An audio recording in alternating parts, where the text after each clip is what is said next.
Buhay na naman ang paniniwala ng mga Pinoy sa mga lucky charm tuwing bagong taon at sa paparating na Year of the Wooden Snake. Pero may komento riyan ang Simbahang Katolika.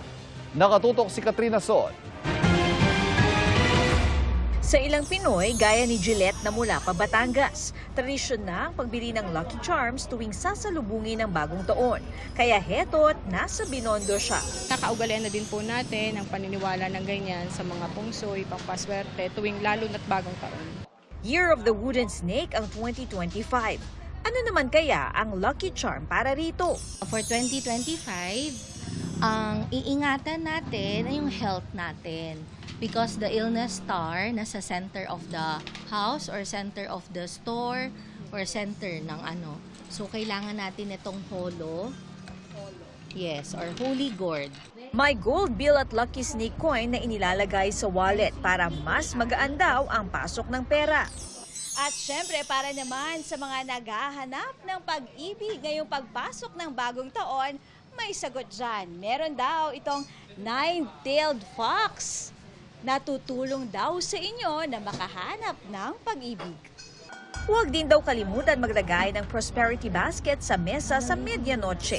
Pinupuno siya ng bigas. So what we call this is the prosperity money bowl.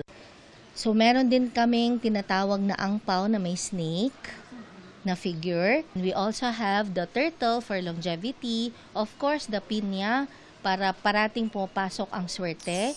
Mabili rin ang mga red bean po na dapat daw gamitin na pamunas pagkatapos maligo sa unang araw ng taon.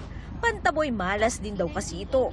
Kung di ka naman ipinanganak sa Year of the Snake, nariyan ang Tai Sui of Feng Shui God of the Year card. It will attract more blessings and prosperity. Guidance sa amin. May paalala naman ang simbahan ukol sa pagbili ng mga Lucky Charms. Kung punto de vista ng simbahan, hindi naman natin ina-allow at ini-encourage yung pagbibili ng Lucky Charm. Ang makakatulong talaga sa atin para makamtan man natin kung ano man ang mga mitiin natin para sa buhay, walang iba kundi ang Diyos. Para sa GMA Integrated News, Katrina Son, nakatutok 24 oras.